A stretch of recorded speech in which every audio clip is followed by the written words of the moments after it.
we're so glad that we've got the album out, but we're just realistic about how much of our lives we're now willing to give over to something that's, I don't know, it's just not, you got to kind of weigh up, is it worth it? And at the moment, it's not worth it for us to be in a room jamming for like 4 weeks straight to get ready for a gig that 100 people might show up to. Do you know what I mean?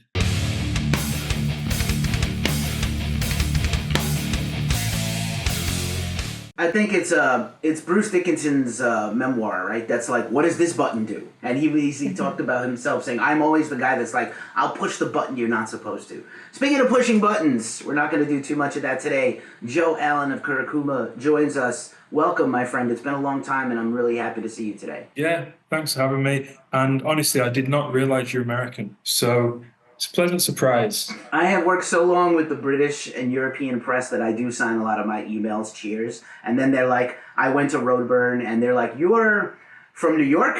I am. And like I said, we started, those that know and follow us, we're going on 12 years next month.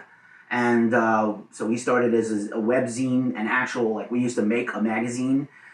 We did 19 or 20 of those. And then we were like, okay, this is exhausting to do an actual separate magazine and a website. Let's just do a website like everybody else. So I like to say we're the not sucky metal sucks or the not contentious blabbermouth. And I like to think that that's the space we sit in. Thank you very much. It's been an honor following your career. I don't want to blow my cool too soon, but I've looked forward to this for quite a while. And I want to shout out your publicist, Simon, who's been with you a long time. He's wonderful. We worked with him for many years, and he is, fantastic. Yeah, I agree. So we're going to talk the new album, just recently released, of Amber and Sand, and our writer, Tim Ledden, gave it a huge, he's a big Stoner Doom and Sludge fan, and he he and I have very similar tastes, actually, and I also think this is a fantastic record. Everybody says my new record is my best record. That's like the tried and true rote answer for everything, but I actually think this is the best thing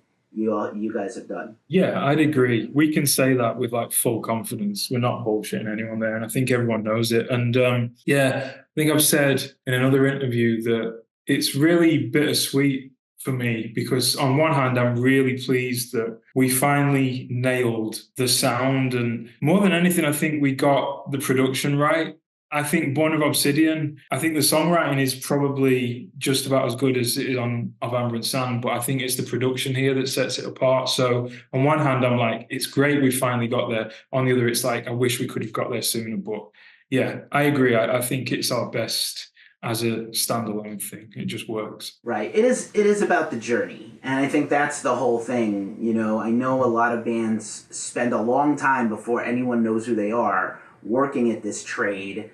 You have to be a little bit mad to do a band. I played in bands for a long time to varying degrees of success. I've been doing this music journalism thing longer than Ghost Cult has been a thing. And you have to be a little bit insane to do something like this.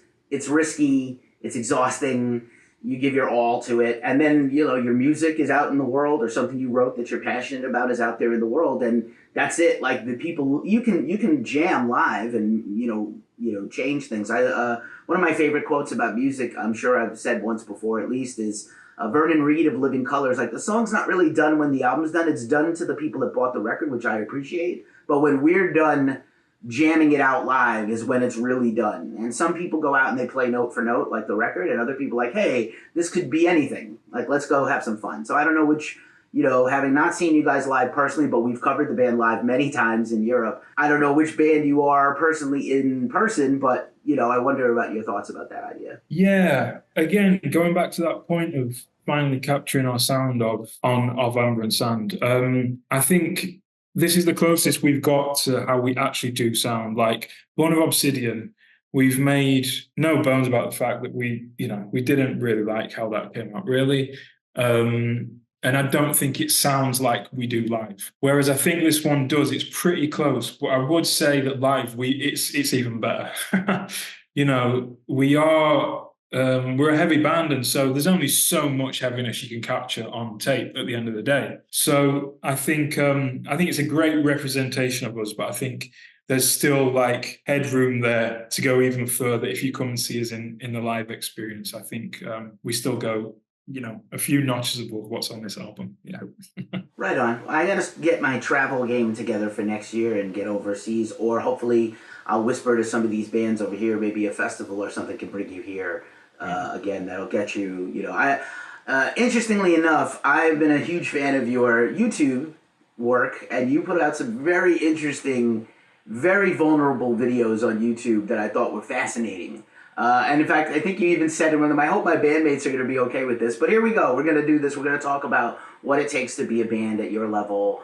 Touring, you divulge a lot of personal information. I think a lot of people are not sharing publicly about what touring costs and what you come home with and what it means to you. And the same thing with the recording process and everything you spent doing it. And even though it was a few years ago and it was, a year and a half ago and it was coming kind of out of everything else, I thought it was very brave of you to put this out there on Front Street for yourself, but also to your fans. Because I don't think a lot of fans really appreciate how much goes into doing a record or doing a tour. Yeah, thanks. I appreciate that. To be honest, I'm surprised that not more people are doing it, because on one hand, it's kind of breaking new ground in a way. And so it's a way to get people to pay attention to what you're doing.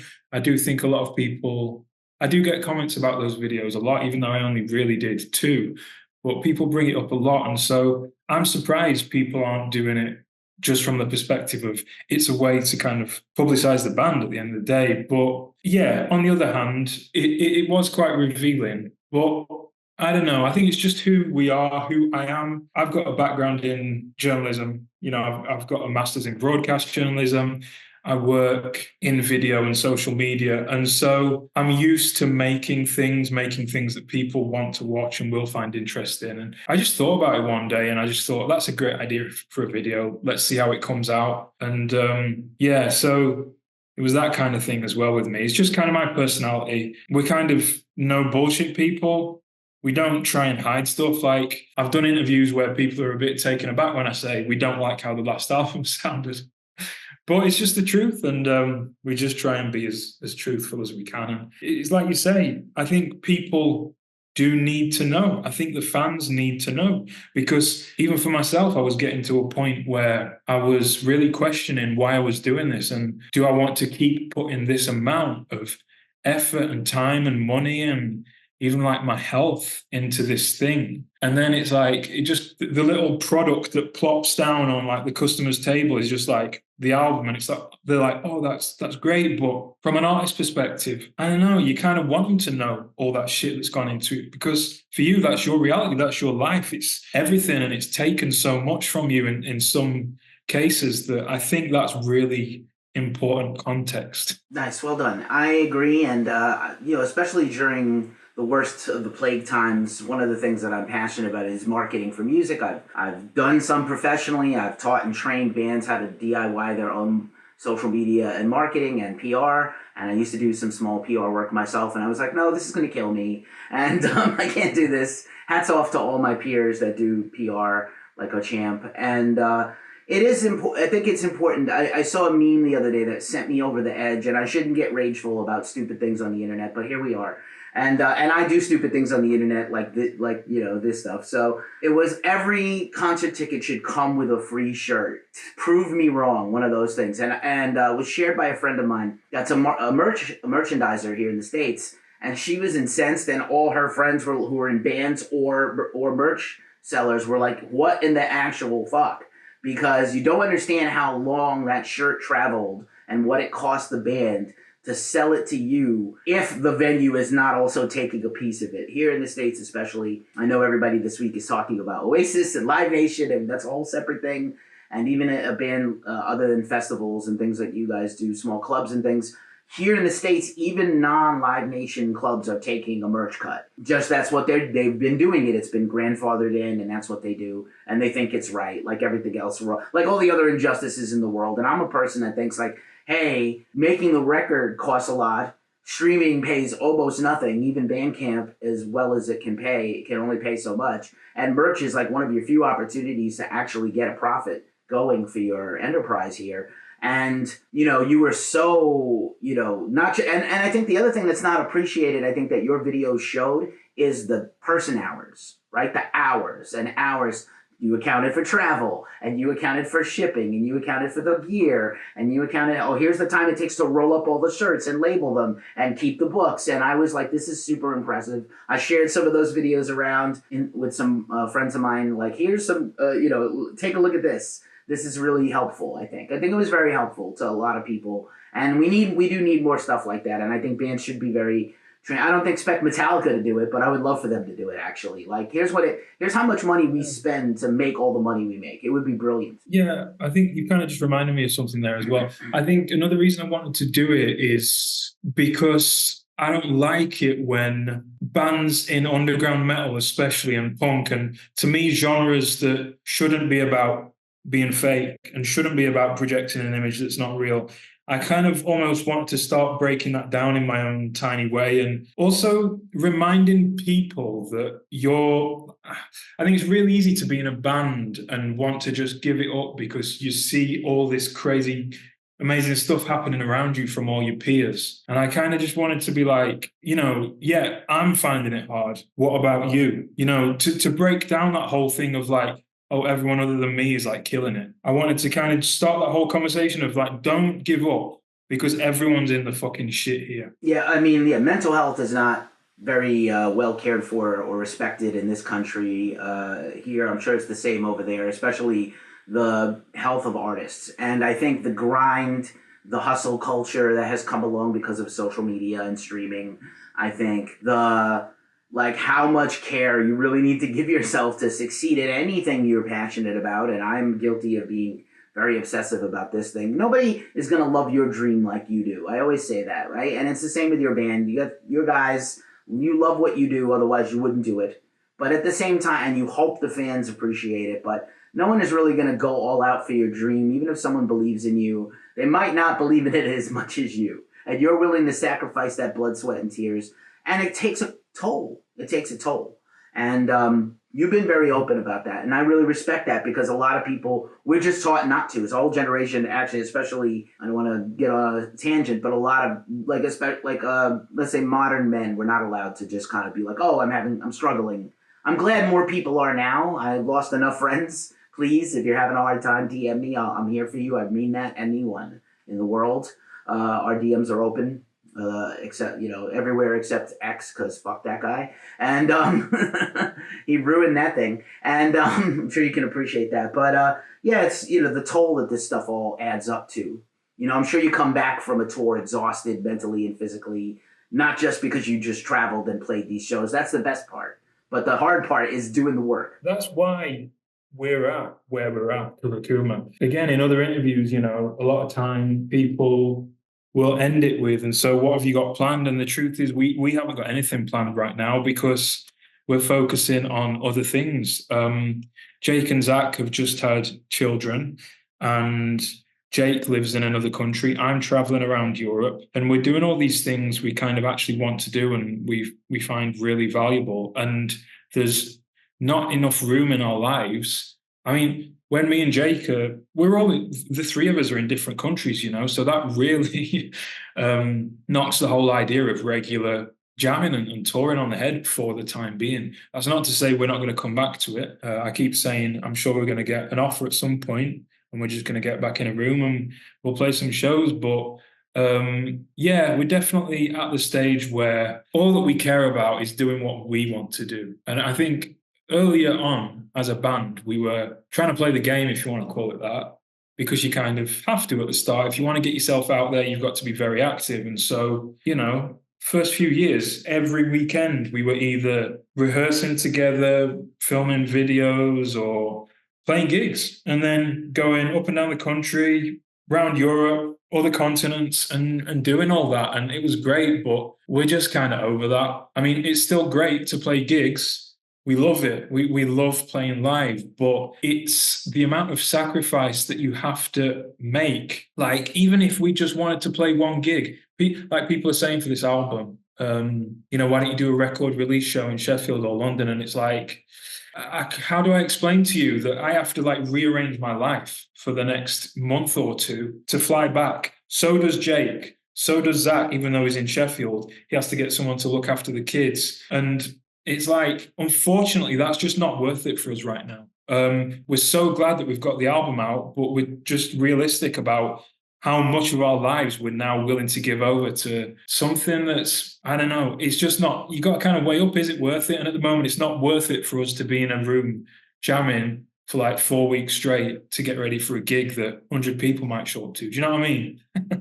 So we're just very realistic with where we are as a band now. Yeah, that's totally fair, and you have to do what you have to do. You have to be happy, and I'm thrilled to have this record, and hopefully it leads to more things. But also, the other thing is you don't like go into a cryogenic sleep in between albums. You need to live life also to be able to make new music and make new art. You have to have experiences and live your life and other things, and maybe do other projects and things like that. It's one cool thing about this era of music is that you could do other projects if you have the energy and the passion and the creativity or the peer group to do other things. But at the same time, it's like, and when you've given your all to something so hard, it can be less than gratifying. I've been to many shows that were empty, as many that were full and out the door. And I'm always sad when I see kind of an empty room that I'm in. And even like if I get into a gig as a journalist, and I'm sure you can relate to this, I buy merch, I support the band, I drop money into the tip jar because the bands need every cent, and I don't take it for granted that I'm lucky to get to go to shows, or if a record gets sent to me, I feel like it's my birthday every day because I get to do something that I love. I made music for a long time, and I didn't have social media. I wish I just had MySpace back then. My band days kind of ended right about the time social media took off, which is fine because that helped my career in social media because I adapted it and went to school for it too. But it's just the grind. I hope it kind of goes away a little bit. I'm glad to see bands maybe actually like X shitting the bed is helpful because people don't feel compelled to be on it constantly and just live in the world, live in the now, everybody. And I think there was a conversation about again, I don't know if you were ever an Oasis fan, but obviously this is the thing everybody is talking about. Like, could Oasis play Wembley Stadium and no one could be on their phones? It's not possible. It's going to be a sea of this, people watching through their phones, which is sad because like here's going to be like some experience for a lot of people that's going to be almost a religious experience because of the hype and everything. And like you're going to see a sea of phones and not maybe only see the band like when you look at this big screen, which is kind of sad. It's different now. It's just completely different. I mean, let's think, go back to the MySpace era. I'm quite a nostalgic person anyway. But I just look back at what we had then and I feel like things meant a lot more. Perhaps, well, there were cameras on phones, but it wasn't as pervasive as it is now. And I just feel like people got genuinely excited. And then go back even further, go back to the early 2000s and the 90s. And I don't know, it feels like things could have a cultural impact. And I try not to be jaded, but I just feel like in 2024, there's just so much and we're at this saturation point. And I do think that plays into, again, why we're taking a step back, taking our foot off the pedal at the moment, because I think we all in the band get a sense that it's quite hard for anyone to really make a dent in anything at this point because, every week, it better than anyone, there's just like 20 plus underground metal releases coming out that are a fairly big deal. You don't have time to cover them. Even the casual listener is going to struggle to listen to all of them. And so the potential audience for each release is just shrinking. And I definitely feel that. Going back to the 10 years ago when the band first started, even that, it feels different to me now. It feels like things can just feel like a drop in the ocean. And I hate that because, as you say, these are things that people have slaved over, put their very heart and soul into. It's like their passion project. And I think it's really demoralizing for people in 2024 to do that. Put this thing out and then everyone's like, oh, okay, another album. I guess I'll try and find time in my schedule to listen to it. And I can't be part of that. I can't like give my all and then just have, it's not that the people are giving me apathy, it's that the audience doesn't have the bandwidth for it. And I do kind of, that factors into my decision to kind of take a step back for sure as well. No notes. Understood fully. And again, it's the same thing with us. Like on our side, we reviewed, we have a pretty big staff comparatively to other people. We have a mostly volunteer operation. We bring in a little bit of money. It's not really enough to make it profitable, honestly, after all these years still, but we do it. I'm driven to keep doing it. I don't know why, but I am. I love music, and I want to give bands a chance. As many major bands as we cover. For every Behemoth story that I had this week that had like thousands of hits on it, I'm glad I was able to do a smaller story on Blue Heron. Who's a Stoner Doom band. So from a guy I like a lot personally. So like that helps me. That's why I do it. But at the same time, it's like, why do I do this? I'm crazy. Like, this is exhausting. What is wrong with me? Why don't I sleep more and work on my career more? But here we are. And on the plus side, we have this wonderful album. We can focus on that for a few questions here. And I wanted to ask, like, so what did you learn in the interim between the two records that carried into this new record musically, marketing, music business? What did you learn? Was there any key things that you took with you into the new album? Didn't even have to be the writing, just in general the experience. I think putting out Born of Obsidian in 2022, but we recorded it in 2020. I think we'd waited and waited and waited, and we put out EP after EP because we wanted to feel ready to do the album. And so when we realized that we could make an album, that was a really good feeling. And that's why this next one has come only 2 years later, because now it's like, yeah, we know what to do and we know we can do it. And so I think we've definitely now got that sense and that confidence that we can do something worthwhile for a start. And then I think, again, Born of Obsidian, it was like unblocking a sink or something. It wasn't necessarily well thought out. It was more just like this thing came out. It had to come out as the first thing. And so with Of Amber and Sand, we've now thought about it and how we want it to actually be. And we felt we've had more control rather than just this thing that came out that just like I say, it was like unblocking a sink or something. So this one was very much more curated. We felt more in control of it. And just things like, the first track, I Am Forever, we made sure that hit hard from the start. Like, it's just drum fill straight into the riff, which perhaps wasn't really the case. It was a bit more of a weird first track on Born of Obsidian. Whereas with this one, it's like, let's just put a never-ending riff for 5 minutes. As the first track. So it was things like that. We got a bit more wise as to what creates the flow of an album. We were always great at writing the flow of a song, but now we're thinking about how to make that album and how it's going to hit hardest, A never-ending riff would be a great title for someone's memoir. Buzz Osborne, I'm looking at you. Or Matt Pike. Yeah, fantastic. I love how unapologetically heavy this record is. And because I have a lizard brain as a writer, I'm always like, what does this band remind me of? And I always go back to one of my favorite bands, again, no secret, is especially the early music of Helmet. And I feel like there's a lot of similarities in this band and that band. Not that you are jazz-educated nerds who also want to do hardcore, but there's this beautiful, complex heaviness through everything you do. The drumming is amazing. Actually, I think you're very comparable to John Stanier, who's also one of the best drummers I've ever seen or heard. So I mean that sincerely. Your drumming on this is fantastic. It's what's needed for each song. It's not watch me do incredible acrobatic stuff. No, it's like, here's what the song calls for, and it's heavy and it's just so well done. I really appreciate the songs, all of them. All the songcraft on here is fantastic. Oh, thank you. Yeah. No, I mean, that's what we're going for, really. And I mean, the Helmet comparison, I can see it. I think there's very much a lot of kind of 90s DNA in what we do. Helmet, I mean, we're very influenced by things like Prong and just no bullshit, just but weird 90s stuff. We were listening to a lot of Korn for a lot of the stuff on this album as well. But also we were listening to jazz. I went through a massive patch of listening to jazz, and it does influence what I try to do on the drums, because we're trying to approach it. We're quite happy to sound like a metal band in terms of tone, but we're really trying to push the envelope with what we're playing. So we want to go beyond, and we want to, just create something that hopefully you've never heard before. So jazz for us is an important influence.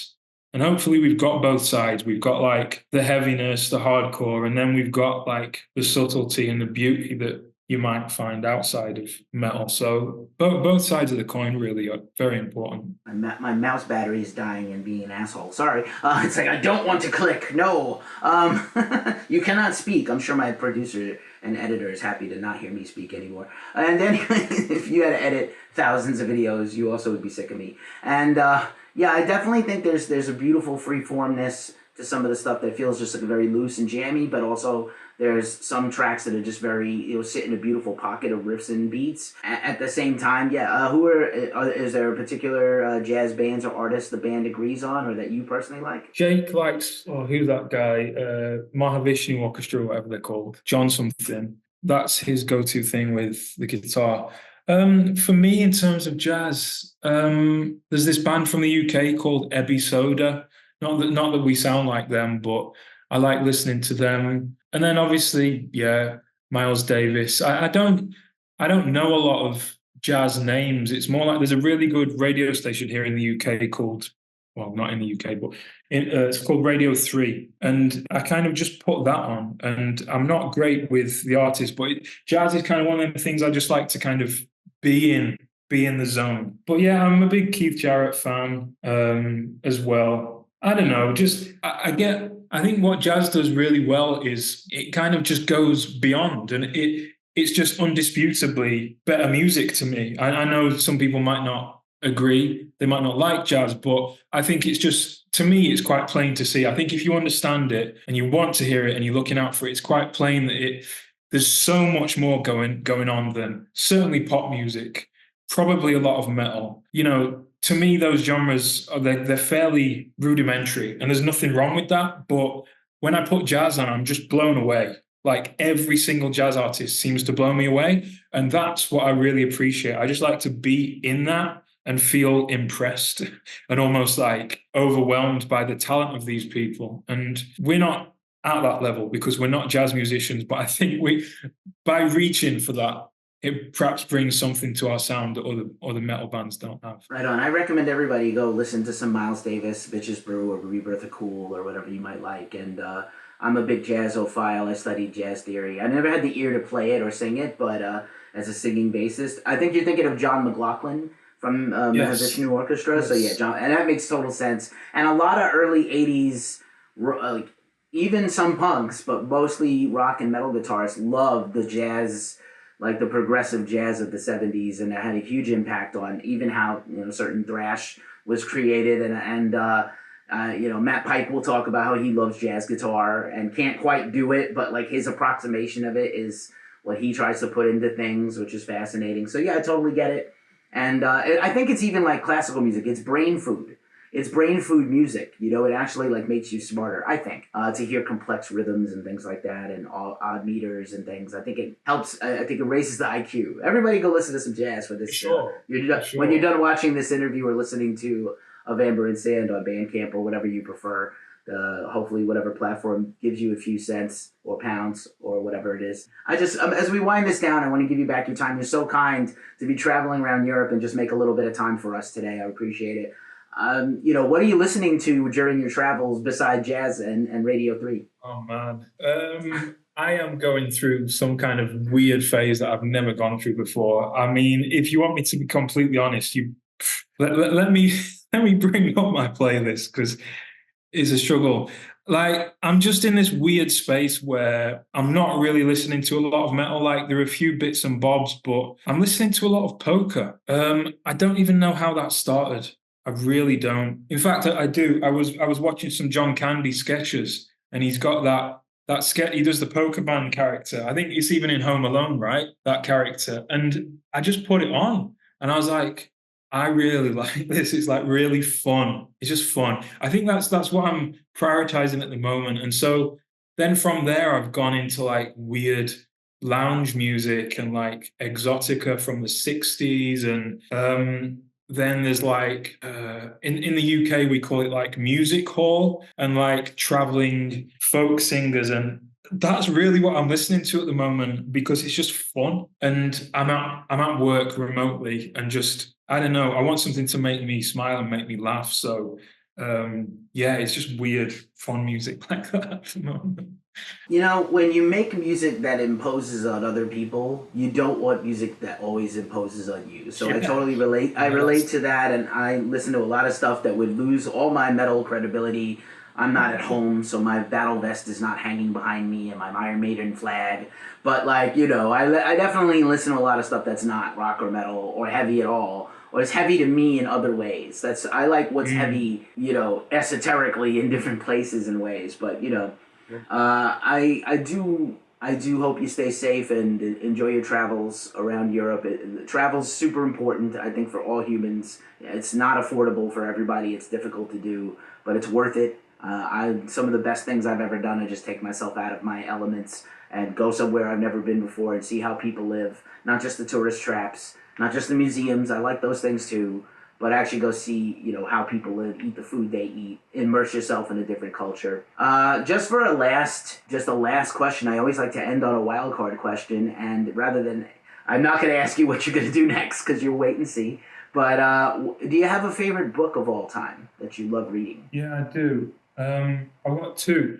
So one is I'm going to be real like basic bitch and say The Power of Now by Eckhart Tolle, if you've read that, because that actually relates to the first song on the album. I mean, that's what it's about. It's about being present. Because what's the point in living if you're not? That book really opened my mind because it just put it so simply. It's like a very thin book. I don't know if you've read it, but it's kind of, he says all he needs to say in basically like the first few pages, and then the rest of it is just like him reiterating it in a almost annoyed tone. So if you're into meditation or you want to kind of explore what the human brain is all about and how we can kind of silence it, The Power of Now. And then second kind of is, you know, the Carlos Castaneda books. So the Adventures of Don Juan, written in like the 60s, all about, well, we don't know whether he's real or not, but you know, shamanic adventures in Mexico with different substances, and they very much informed like the earlier stuff, like Born of Obsidian, like the whole psychedelic Mesoamerican thing, and yeah, it's very indulgent and crazy, but that's a very important book to me, the first Carlos Castaneda book.